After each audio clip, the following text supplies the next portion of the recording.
Jacobian का last question है, important है for engineering mathematics 1। Okay, good morning. तो ये क्वेश्चन है, if U V W are the roots of the equation. एक कोई इक्वेशन गिवन है आपको और आपको इसको फाइंड करना है। पहले तो आपको समझ में आना चाहिए ये क्वेश्चन जैकोबियन के अंदर आ रहा है कि नहीं आ रहा है, क्योंकि लिख के तो आता नहीं है। तो जैसे ही आप ये डेबर देखें, डेबर कभी वैसा पार्शियल तो लिखते नहीं है, तो वहाँ जैकोबियन लगना है। तो जैकोबियन में अब क्या लगेगा, कैसे करना है, तो ये देखते हैं। ये कुछ इक्वेशन दी हुई है, ठीक है, सिंगल इक्वेशन दी हुई है। अभी कुछ समझ में नहीं आ रहा क्वेश्चन, तो जो इक्वेशन दी हुई है हम उसको क्या करेंगे, उसको सॉल्व कर लेंगे। क्या किया हमने, a माइनस बी का होल क्यूब लगा दिया। a माइनस बी का होल क्यूब क्या होता है, a cube minus B cube plus 3ab a minus B. इससे हमने ये तीनों ओपन करके ये लिख दिया। इसको आप लोग लिख सकते हैं पॉज करके। ओके, नाउ जब ये इक्वेशन लिख गई, अब इसी में सब कार्यक्रम छुपे हुए हैं सारे। क्या है इक्वेशन, यहां देखिए, ये एक्स क्यूब एक्स, ये एक्स की एक तरह से डिसेंडिंग ऑर्डर में एक्स की इक्वेशन दिख रही हमको, जिसकी डिग्री 3 है। ओके, तो डिग्री 3 है, तो थोड़ा हम इंटरमीडिएट के याद करें कि अगर कोई इक्वेशन डिग्री 3 की होती है तो वो कुछ इस तरह से होती है। और अगर हमने यहाँ पे क्वेश्चन में देखिए रूट्स का जिक्र किया गया है, तो हम रूट्स पे फोकस करते हैं। तो कुछ जितनी डिग्री की इक्वेशन होती है उतने उसके रूट्स होते हैं, ये सभी को पता होगा। यहाँ पे 3 डिग्री की इक्वेशन है, तो यहाँ पे 3 रूट्स होंगे। क्या, अल्फा बीटा गामा, 3 रूट्स हो गए।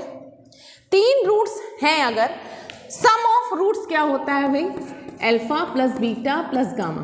कैसे होता है याद करिए, माइनस डी बाई ए होता है। ठीक, ऐसे याद करिएगा, माइनस प्लस माइनस। ओके, उसके बाद में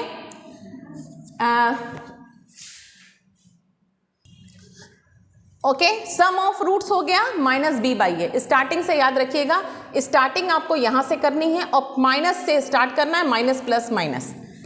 ठीक, अब देखिए एक सिंगल रूट का आपने लिया था तो ये प्लस हो गया। अब डबल रूट लीजिए, alpha beta, beta gamma, gamma alpha.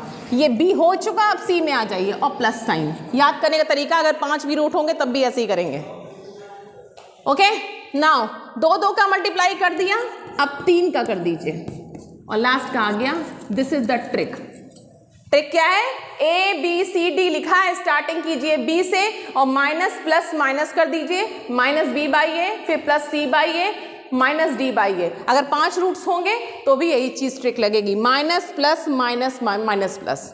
Okay, तो ये आपके इस नियम से इस इक्वेशंस के भी रूट क्या हो जाएंगे, अल्फा बीटा गामा। अब आप इस पे रख दीजिए फटाफट, माइनस बी बाई ए। अब पकड़िए इसका, एक तरह से ये इसका ए है। ओके, और ये चीज जो लिखी हुई है एक तरह से समझिए इसको, इसका एक्स स्क्वायर का कोफिशिएंट। तो एक तरह से ये ध्यान रखो, ये कोफिशिएंट किसका है, एक्स स्क्वायर का। तो एक्स स्क्वायर का कोफिशिएंट माइनस ऑफ माइनस हो जाएगा, तो plus 3a plus B plus C upon A. A means X cube का coefficient 3। Okay, then C means X का कोफिशिएंट, एक्स का कोफिशिएंट क्या है 3a square plus B square plus C square. ये हो गया सी। ए मीन्स ए तो सब में यही रहेगा। डी किसका, डी आपका क्या है, last constant, minus minus plus हो गया, A cube plus B cube plus C cube by 3। ये 3 रिलेशन आपको एक तरह से मिल गया। अब इन रिलेशंस को नाम दे दीजिए, क्या, सम ऑफ रूट्स को बोल दीजिए S1, single sum of roots, इसकी वैल्यू हो गई a plus B plus C. Product 2 में सम, इसको S2 नाम दे दीजिए, 3 cancel, a square plus B square plus C square. Then last one S3, इसको नाम दे दीजिए आपने 3 का प्रोडक्ट। तो ये क्या है, a cube plus B cube plus C cube upon 3। एक तरह से ये हमारे देखिए आपके जो फंक्शन हैं वो आपके F1 F2 F3 हैं। ठीक है, अब आपको देखिए एक चीज़ है यहाँ पे जो रूट्स दिए हुए थे वो u v w लिए हुए थे, हमने by the way alpha beta gamma ले लिया था रूट्स। तो सम ऑफ रूट्स को आप मान सकते हैं कि ये दो रूट्स लिए गए हैं वो s1 है। यहाँ पे हमने क्वेश्चन को लिया था अल्फा बीटा गामा, आपको एग्जाम्पल बताया था। तो इस s1 की वैल्यू क्या हो गई, u plus v plus w। Clear है? और यहाँ पे क्या हो जाएगा, u v plus v w plus w। ये हमने आपको एक तरह से एग्जाम्पल लिया था, अल्फा बीटा गामा रूट्स लिए थे, but here is given what, u v w, और ये हो गया u v w। हो गया s1 s2 s3, यहाँ पे इस तरह का रिलेशन है। अब देखिएगा ये जो आपने माना है a प्लस b प्लस ये जो है आपने, तो आपको देखिए, अगर आप देखिए तो a plus b plus c ये आपस में इम्प्लिसिट फंक्शन है। क्यों? क्योंकि u को in terms of A B C नहीं दिखा पा रहे हो। इसको देखो, ये भी इम्प्लिसिट फंक्शन है और ये भी इम्प्लिसिट फंक्शन है। जहाँ पे इम्प्लिसिट फंक्शन है वहीं तो आप उसका फॉर्मूला लगाओगे, हर जगह आप इम्प्लिसिट नहीं लगा सकते, इसलिए हमने इनको रिलेशन का नाम दे दिया। ठीक है, तो स्टार्टिंग में आप मत दीजिए, अगर आपको डाउट हो रहा है तो स्टार्टिंग में मत दीजिए। अभी ये आपको क्लियर है? ठीक, अब देखिए ये इम्प्लिसिट आपस में जुड़े ऐसे हैं कि u v w will not be expressed in terms of x y z, hence these are implicit function।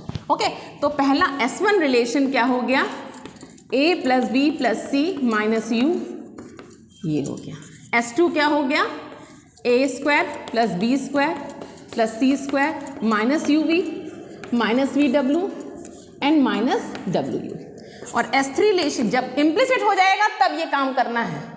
ठीक, तो ये क्या हो जाएगा, a cube plus b cube plus 3q और माइनस 3uv w।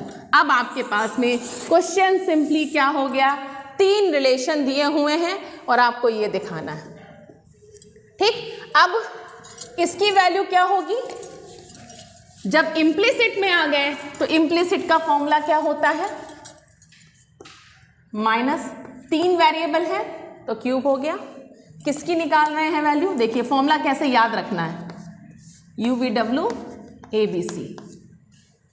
ठीक, हमने आपको क्या बताया था, जो जिसको आपने माना है और जो नीचे वाला है उसको पहले लिखते हैं, सभी को याद होगा, अपॉन, फिर जो आपने लिए हैं और जो ऊपर वाला है u v w, सबको याद हो गया फॉर्मूला, ये हमको निकालना है, दैट्स ऑल। इसकी वैल्यू निकाल लीजिए और इसकी वैल्यू निकाल लीजिए और दोनों को डिवाइड कर दीजिए। हाँ, तो इसकी वैल्यू कैसे निकालेंगे, अलग से निकाल लीजिए, del s1 over del a। अब आप, आई थिंक आपको इसको भूलना नहीं चाहिए कि इसको निकाल के आप तुरंत देखिए वैल्यू निकाल लेंगे, s2 a s2 b s2 c, जो हमने मेथड बताया है आपको उसी से निकाला करिए। एक को पकड़ लीजिए, s3 को पकड़ लिया, s3 को पकड़ लिया। ठीक, सेम इसको ही लिख दीजिए, सेम इसको लिख दीजिए, इस वाले को भी लिखिए। ओके, तो आपने इसको भी लिख दिया होगा और इसकी वैल्यू फाइंड आउट कीजिए। अब देखिए s1 को जब a के रेस्पेक्ट में करोगे, एक हम बता देते हैं, जब आप देखिए आपको क्या चाहिए, del s1 over del a। अब देखिए s1 किसका फंक्शन है, a b c u v w का। जब डेल क्या निकालना है आपको, s1 का differential with respect to a, जब a के रेस्पेक्ट में करोगे तो b c u v w all are constant, इससे इजी कुछ हो ही नहीं सकता। क्या आ गया, 1। भाई a के रेस्पेक्ट में 1 ही तो आएगा, बाकी सब 0। इससे आसान क्या होगा भाई, सबकी वैल्यू रखी, ये आया। ऐसे इसको भी रखो, s1 का u के रेस्पेक्ट में क्या होगा, -1। ऐसे इसकी वैल्यू रखिए, दोनों की वैल्यू यहाँ फॉर्मूले में रख दीजिए, you will get this answer. Okay, this is the full marks question आता है इंजीनियरिंग मैथमेटिक्स 1 में।